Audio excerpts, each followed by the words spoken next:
kunut di 3 rakaat pertama dengan sengaja. Bagaimana hukumnya? Maka dia nanti sholatnya tidak batal, dia juga sunnah untuk sujud sahwi. Jadi kunut itu bukan rakaat kedua, rakaat pertama itu bukan batal selesai, akan tetapi dia disunahkan untuk sujud sahwi. Kemarin sudah saya singgung, ketika orang melakukan kunut itu kudu sempurna komplit. Seandainya ada salah satu lafaz maupun huruf yang dihilangkan, itu pun menjadikan dia sujud sahwi. Allahumma hdini fi man hadait, Allahumma hdini ma'a man hadait. Sujud sahwi. Allahumma hdini fi man hadait dipun ilangi lali misalnya. Itu pun juga sunah sujud sahwi. Maka ketika ada seorang imamnya lupa sebuah lafaz ditinggalkan, imam tidak sujud sahwi karena dianggapnya sudah benar, makmum nanti tetap sunnah untuk sujud sahwi. Sujud sahwi itu berarti dianggap kekurangan imam. Kekurangan apa? Kekurangan ketika dia itu tasyahud, ketika itu dia kunut, ada salah satu lafaz yang dihilangkan.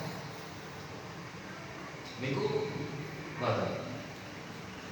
Saniki kunut Allahumma hdini niku lak sing afdol. Seandainya orang kunut tidak membaca itu, yang penting adalah kalimat yang memuat doa dan sana, memuat doa dan ngelem, itu nanti menyukupi dia sudah mendapatkan sunnah walaupun tidak afdol. Itu ada orang kesusunan sholat dengan ketoro, ini sholatnya kawanan, dengan ketoro subuh, dengan jalan duha, cokot tim yang ikut, apa itu? Allahumma ghfirli ya Ghafur, Allahumma ghfirli ya Ghafur, maka nanti mencukupi.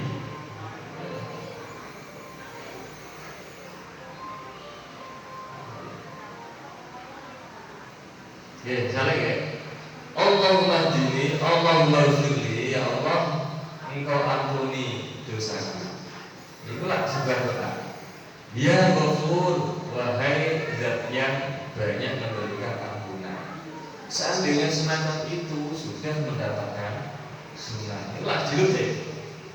Allahumma ghfirli, ya Ghafur, itu sudah bisa. Ngeten iki nggih. Napa mboten manfaate wong dan ternyata itu kula gadah murid, gadah jamaah yang mana belum hafal kunut. Lah dikongkon maca mboten saged maca. Umure wis meh swidak dituntun kon ngapalo kangelan. Akhire solusine Allahumma ghfirli ya Ghafur niku dihafal kan gampang, Allahumma ghfirli ya Ghafur. Ditakoni anake, "Nduk, aku kuwi nang ngaji ngene Gus Musa nek kok doa kunut iki pendek ngono." Digoleki bukune. Mboten wonten Pak, mboten enak. Dadi Allahumma. Dan ini kan penjelasan yang kalau ya. Di kunut niku sing penting itu ada doa dan sanad sudah mencukupi. Adapun Allahumma hdini itu adalah yang utama yang afdal. Ada. Silakan. Wal hayatu katasbihati wa nahwiha. Yang ketiga adalah yang ditinggalkan oleh orang sholat sunnah hayat. Katasbihati wa nahwiha, misalnya tasbih. Jadi kan rukuk kan sunnahnya tasbih. Subhana rabbiyal azim wa bihamdi. Dan sebaliknya. Tasbih ketika sujud misalnya. Mimma yubaru bisujudi, yang mana sunnah-sunnah yang tidak ditambal dengan sujud sahwi. Misalnya motor kabiro dengan sujud badan baca kabiro, badan tasbih, badan maos surat. Gimana saja semacam itu kita meninggalkan itu la ya'udul musalli ilaiha ba'da tarbiha. wal sujud lisahwi anha sawa'un tarakaha amdan aw sahwa. Maka ketika orang yang sholat meninggalkan sunnah hayat, tidak boleh dia kembali untuk membaca, dan juga tidak boleh untuk sujud sahwi. Dia meninggalkan dengan sengaja maupun tidak. Contohnya, jenengan supaya boten maca kabiro, Allahu Akbar, langsung a'udzubillahi minasyaitonir rajim, boten maca kabiro.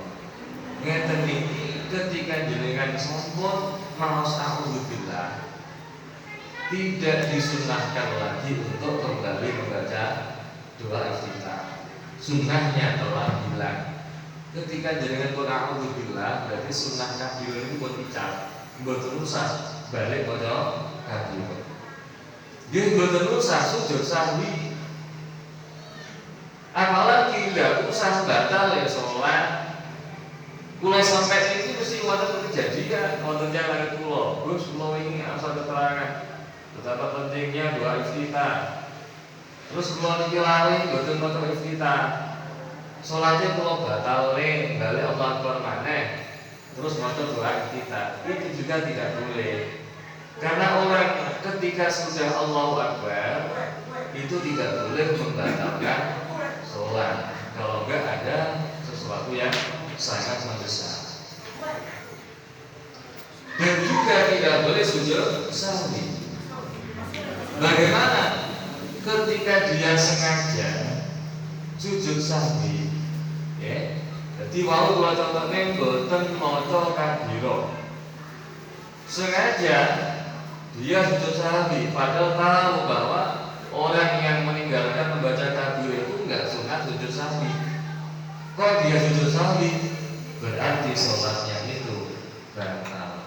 Jadi ini sengaja, ya, sengaja sujud sahwi, padahal dia itu tahu bahwa tidak disunahkan untuk sujud sahwi ketika meninggalkan tasbih, ketika meninggalkan kabiro, maka dia justru sholatnya batal.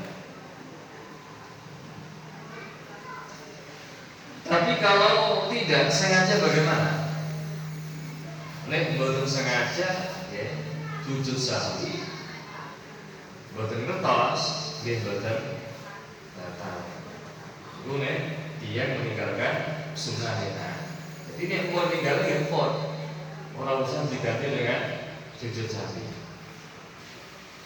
Wa idza syakal musalli fi 'adadi ma ata bi min raka'ati kana syakka hal shalla salasat arba'at bana yaqin wa laqad kasalasati fi hadzal misal wa tabi raka'atin wa yasjudu lis-sahwi wa la yanfa'uhu ghalabatu dhanni annahu shalla arba'at wa la ya'malu bi qawli ghairihi lahu annahu shalla arba'at walau balagha dzalika al-qa'id 'ala ta'ati.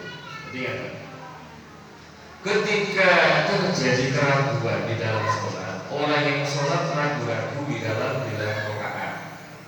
Saya tadi ini rakaat sholat tadi sudah dapat 2 rakaat atau 3 rakaat. Nanti dengan apa itu? Itu biasanya terus kalau pun itu sholatnya ngelamun. Mari mikirnya apa terus akhirnya lali. Mau tahu apa? Terus pun di caranya ini ada tata cara. Kita nggak boleh menurut perasaan kita. Oh iya tolong. Oh iya loro nggak boleh. Ketika ada keraguan, saya sholat ini sudah dapat 3 rakaat ataupun 4 rakaat, 1 rakaat atau 2 rakaat, 2 rakaat atau 3, maka kita disuruh mengambil yang yakin. Yang yakin itu yang sedikit. 2 atau 3 berarti ya 2, walaupun sebenarnya sudah 3. Setelah itu kita sujud sahwi. Sujud sahwi ini karena apa? Karena ketika 2 atau 3, ya, padahal ternyata sudah 3, kita disuruh ngambil yang 2. Berarti kan ada kelebihan rakaat. Nah, terjadi penambahan rakaat yang mana ketika tidak sengaja kan tidak membatalkan, tapi ketika sengaja kan batal kita menambahi. Apalagi rakaat menambahi rukun saja kita batal ketika terjadi kesengajaan.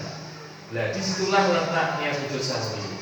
Terjadi penambahan sesuatu yang mana bila disengaja itu membatalkan. Bila temriku disunahkan sujud sahwi. Itu yang pertama.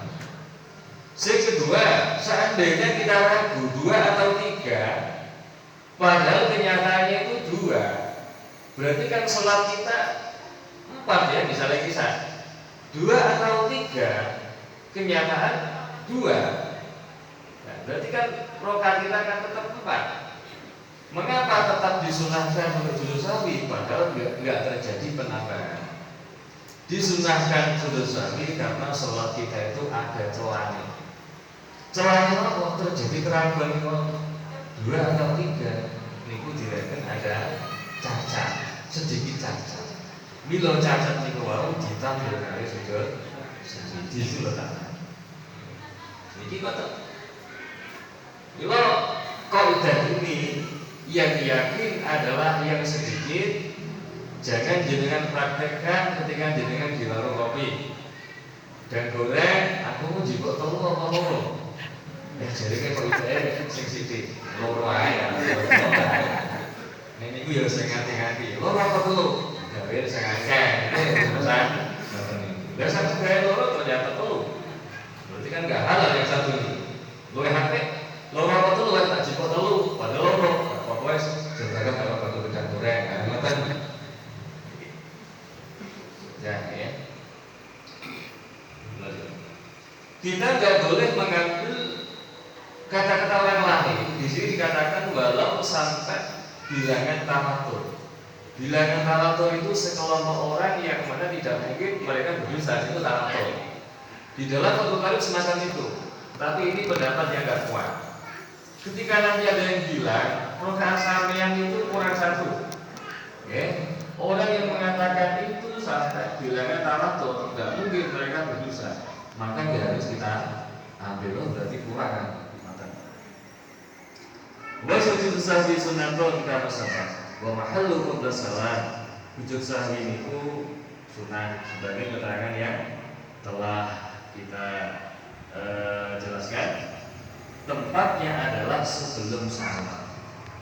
Fa'in salat musalli, apabila nanti orang yang sholat itu salat amid dan aliman, sengaja dia tahu bisa dengan lupa au nasya wa tolal faslu fatah, maka nanti kalau memang sudah pisah lama, maka nanti sudah hilang sujud sahwi. Misalnya ya, jadi sunnah sujud sahwi, delalah lupa tidak sujud sahwi, sudah terlanjur salah.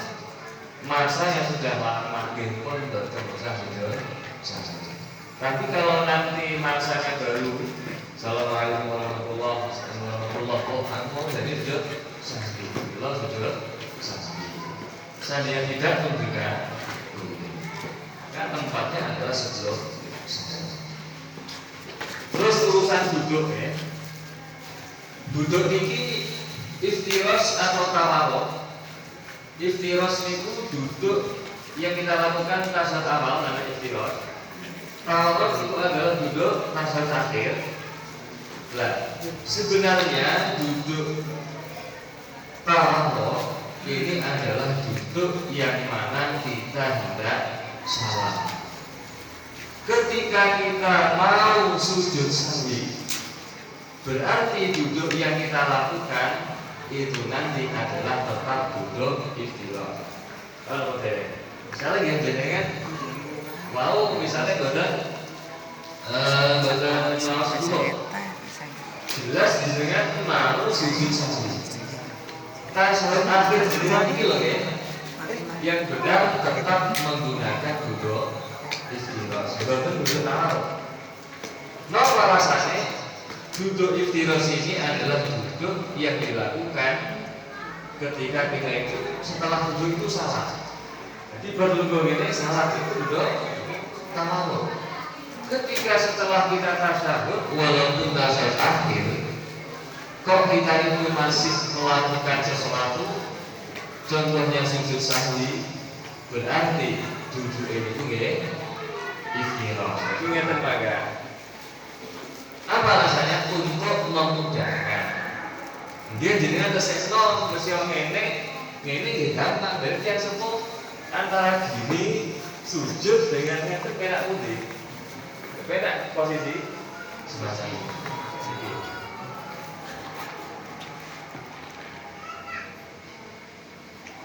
Jadi mungkin untuk saya tanya, saat dari kita lajengaken pembahasan, ini bermantul bahasanya. Itu jokir ping kali niku nggih. Ini jelas niku nggih ping 3 napa. Nggih. Khususnya 2 kali ya. Khusus saking itu wa maklum annahu sajidatani. Mergi kula tesih mireng tiyang rambut. Terus sujud saking itu pinten? Ternyata gitu. Jadi wonten tiyang sing sujud saking itu namung sepindah. Sujud saking itu ping kalih. Ketika kita benar-benar lupa tidak tasyahud awal, lupa betul mundur dengan ragu tadi ya dalam rakaat itu kan sunnah sujud sahwi. Sujud sahwi itu 2 kali. Kalau dengan lupa yang dibaca adalah subhanallah la yanamu wa la yasjud. Itu yang pas dengan keadaan karena kita lupa 3 kali. Setelah itu duduk yang dibaca juga sana Rabbi firli warhamni wajibuni mergi nggih wonten sing saya ngertos lho sing diwaos napa Gus ya Rabbi firli lha sampeyan biasane kula mboten maos napa-napa tak Rabbi firli sujud lagi subhanallah la ilaha illallah Yesus itu kalau disengaja kalau tidak disengaja kalau yang sengaja disebut dimaksudnya misalnya jenengan jamaah kalih tiyang sing boten damel kunut utawa jamaah kalih tiyang dia itu lupa tidak baca kunut juga lupa tidak sujud sahwi jenengan kan sengaja kan sing lalu kan imame jenengan kan mboten lali nah ini nanti yang pas dengan situasi doanya sujud sahwi itu bukan subhanallah ya namu tapi yang pas adalah astagfirullahaladzim. Nah, jadi kan sengaja misalnya. Ya makmum yang betul berarti kan jadi kan nggak bukan sengaja kan. Nah itu yang jelas istighfar. Keterangan dalam kitab Fathul Qadir. Ini mesti jaga kalau terang ini. Lu mau istighfar bagaimana? Lu kan cocok dengan keadaan sengaja. Berarti istighfar. Tapi kalau tadi lupa, subhanallah la ilaha illallah.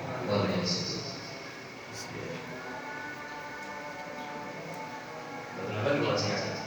Ini sudah berbeda bahasa. Oke. Pak Yai, sholat witir Pak Yai. Kalau witir namun kan selawat mawon Pak Yai. Kan berarti kalau tandetaken wonten Ramadan witiripun kali rakaat salam, 3 rakaat salam. Tapi kalau witir wonten Ramadan langsung 3 rakaat terus sholat maghrib kepareng apa boten Pak Yai. Oke. Tentunya pertanyaan saking manis. Kalau kita di masjid di musola Ramadan biasanya witir kan 3. Seakan-akan kalau enggak 3 itu enggak sah gitu kan. Padahal itu minimal itu 3 sholat minimal yang sempurna. 1 boleh tapi makruh ya. Minim yang sempurna itu 3. Berarti seandainya dengan witir itu 5 lebih baik 7 lebih baik lagi paling baik 11 tapi ini jenengan cakne kira-kira domlai witir 11 rakaat. Nah biasanya kita lakukan itu adalah yang afdol jadi 2 rakaat salam terus 1 rakaat salam. Seandainya kita langsung 3 rakaat salam 1 itu boleh 3 rakaat salam 1 itu yang bagus tidak usah tasyahud awal tapi tasyahudnya langsung sepindah. Seandainya tasyahudnya kali juga boleh tapi saya ngerti tasyahudnya namun sepindah yang tidak seperti sholat maghrib. Misalnya ngomongnya apa itu gimana kalau witir alas-alas itu 3 langsung cuma monggo kita ittiba Rasul. Nek surat witir ini suratnya jenengan sesuaikan seperti Rasulullah. yang dibaca rakaat pertama itu sabbihisma rabbikal a'lal ladzi khalaqa fasawwa. Rakaat kedua yang dibaca qul ya ayyuhal kafirun. Yang ketiga Al-Ikhlas, Falaq, Anas. Sakit batal ya. Terus mikir yang mau telu diwaca kuliah terus dulu mana. Sesuaikan ittiba dengan Rasulullah SAW. Salah dari ya. Jangan. Faslun lagi kalau fasal suci fil awqati kang tetep mertelaken ing dalam biro-biro waktu Allah jika waktu tukro kang den mengkeluarkan apa sholat yang dalam apa tahriman kelapan makruh tahrim karena firman Allah wasyahid nasional ini menjelaskan tentang waktu-waktu yang mana dimakruhkan sholat. Makruhnya ada yang mengatakan makruh tahrim sebagaimana keterangan dalam kitab Allah dan syarah kitab Muadzam. Yang kedua ada yang mengatakan makruh tanzih sebagaimana keterangan di dalam kitab Tahqiq dan syarah Muadzam di dalam bab Nawaqidul Wudu. Ya perlu saya sampaikan. Sekarang perbedaannya apa? Makruh tanzih dan makruh tahrim. Makruh tahrim itu adalah makruh yang mana bisa menyebabkan dosa. Itu makruh tahrim. Kalau makruh tanzih itu nanti enggak menyebabkan dosa. Sekarang sama-sama dosa. Perbedaan makruh tahrim dengan haram itu apa? Perbedaannya kalau haram dalil untuk menetapkan haram itu pasti dalilnya tes katanya. Tapi kalau nanti makruh tahrim dalil yang digunakan untuk menetapkan itu membutuhkan takwil, membutuhkan penafsiran. Itu perbedaan antara haram dan makruh tahrim. Perbedaan antara makruh tanzih dan makruh tahrim. Niki dimakruhkan kita melakukan sholat itu adalah sholat mutlak. Sholat mutlak itu sholat sing boten nggadahi waktu, boten nggadahi sebab. Sholat sing nggadahi waktu contohnya rawatib.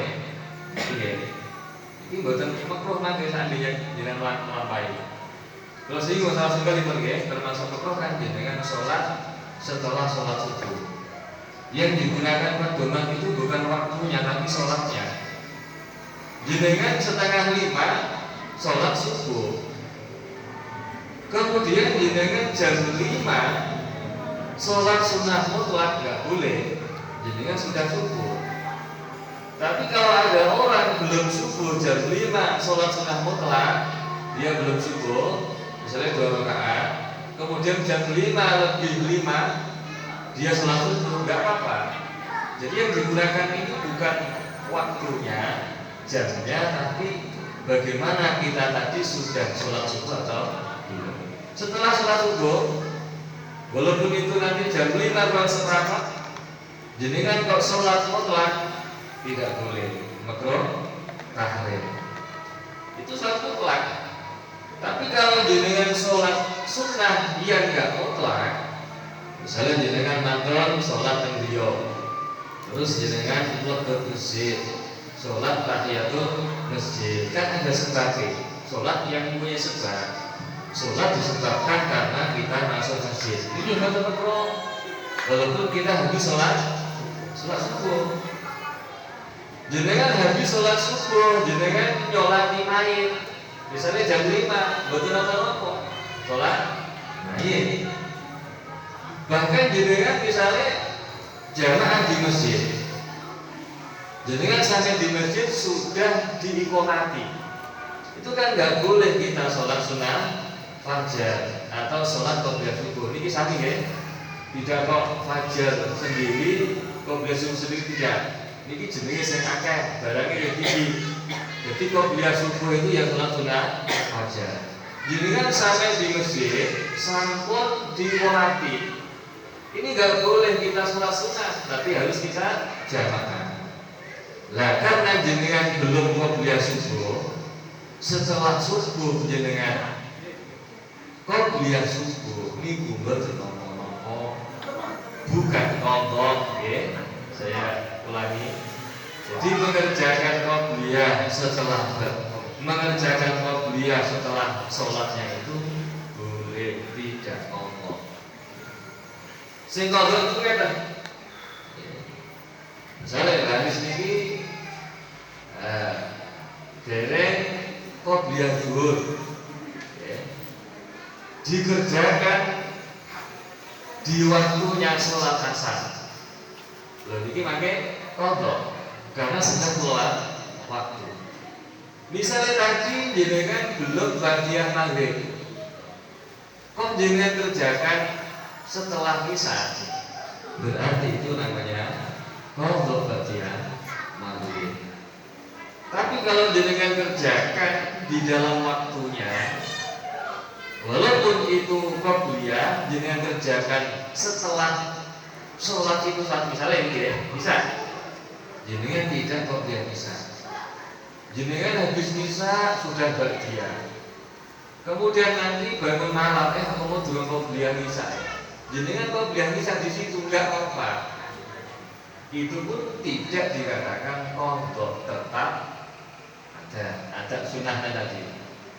Tapi nek qobliyah isya jenengan kerjakan di waktunya sholat subuh, maka itu qadha. Ditami ya. Ini pelebaran. Kembali. Jadi jenengan setelah sholat subuh, jenengan sholat qobliyah subuh itu boleh, tetap sunnah. Niki nek mboten paham niku iso dudune gak suwe. Ada cerita. Padahal ini nggih dadi ketua soya dan kunjang. Dikiaikan di situ. Nah, panggilannya nggak apa? Banyak masjid. Jadi jamaah sholat subuh. Dua mantu niku keri.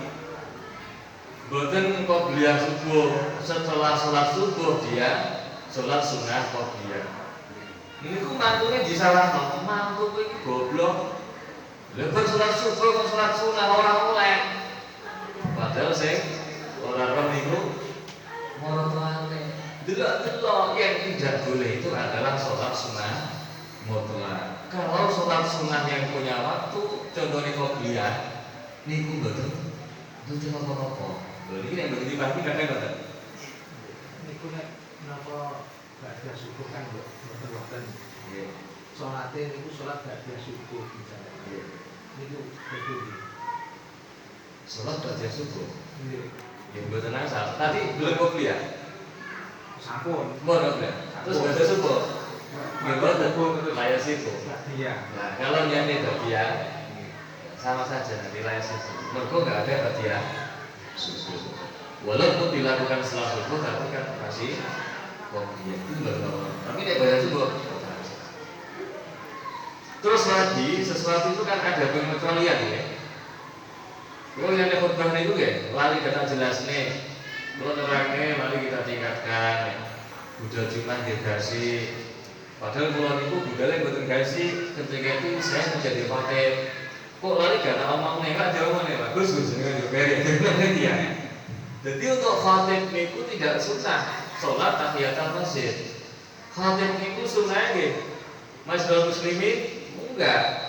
Itu bisa Ustaz Muiz sebagai khotib dibetul usah jogo ke masjid di pas nilai Masjidul Muslimin apa satu di dalamnya apa kan ya. Jadi sekira niki mun matur Masjidul Muslimin langsung ke masjid.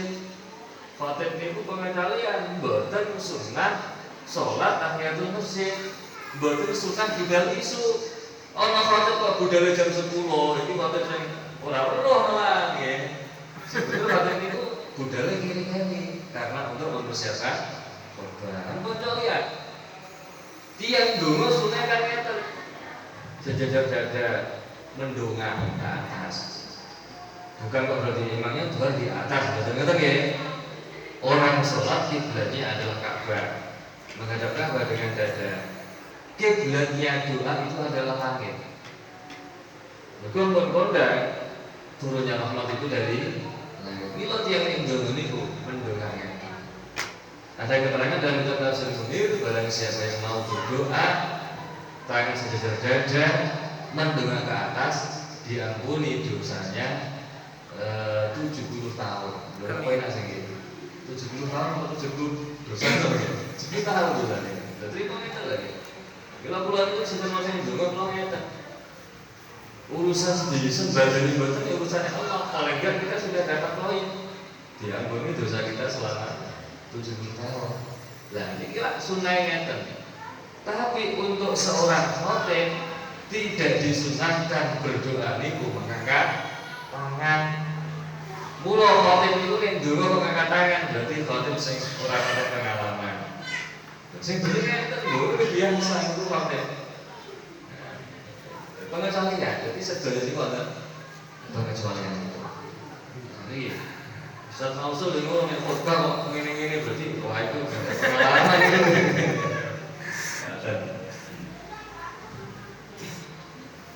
Nih, ada 5 waktu yang mana tidak boleh disolati kecuali sholat yang punya sebab. Nek sholat punya sebab itu betul. Nopo-nopo, sholat grahono, sholat istisqa, ya. Ini bu angsal daerah yang ngoten lo ke Mekah berarti ya wong orang ngerti kalau sampean wong ning Mekah iki mesti ditelan mboten mesti lo dipun ceritani tiyang bareng asar salat sunah diseneni haram sing punya haram itu sing gak ero nek teng Mekah itu bebas enggak ada hukum makruh enggak ada hukum haram jadi jenengan salat mutlak sawaya-wayang itu bebas teng Mekah nilainya mboten padha. Jenengan teng mriki niki salat yang 100.000 nek kono rakaat. Wah ya muga-muga nek iso apa. Muga-muga nek keajaiban. Kula wis daftar tadi kok kapan to. Muga-muga nek sing kekeliruan terus jeneng kula Mustafa di unggahnya dan budal. Pengen to. Amin. Salat suruh iki. Terus Salat suruh iki penasaran. suruh Terus iki adikas kuduran jalan-jalan. Enten apa salat? Isra. Nggih. Saat Isra wonten. Ketika nanti habis matahari sudah naik ya. Jadi tetap walaupun namanya Isra bersinar bukan berarti ketika matahari pas itu kan betul lah itu termasuk nanti. Matahari pas keluar itu nggak boleh sholat. Harus kita tunggu sampai naik kira-kira 1 tombak. Jadi pas tunggu betul naik saat. Napa mawon? Ya mereka idza fa'alta ketika kamu kerjakan ba'da sholat subuh. Nah, baru mau terangkan nggih, baru sholat subuh. Lah kok sholat mutlak. Sholat mutlak itu ya usolli ngoten kok jenenge mutlak. Tidak harus usolli sunnatul mutlak tidak harus. Jadi usolli sunnatul qobliyah itu jenenge punya waktu. Usolli sunnatul duha punya waktu. Usolli sunnatul tahiyatul masjid punya sebab. Usolli sunnatul likusuf syamsi punya sebab. Sebabnya adalah grahono. Itu masalah. Lah niki setelah sholat subuh dimekruhkan kita sholat sunnah mutlak. Kemakruhan ini berjalan hatta tatlu syamsa sehingga matahari itu terbit. Bukan berarti nek ketunggul kita boleh enggak, maksudnya terbit terus naik kira-kira 1 tombak. Wasani yang kedua, indah juliha hatta tatakamala wa taratiyat yang tadi ya. Ketika matahari pas keluar, pas terbit, itu nanti dimekruhkan sehingga matahari naik. Nek teng mriki mboten pada ketahui. Kula nahkekne matahari keluar niku teng gone pantai. Jadi medal niku bener-bener apa riyen ngoten. Apik ngoten nggih. Lah pas metu niku. Nek jenengan teng mriki mboten ketinggal loh, mungkin terhalang.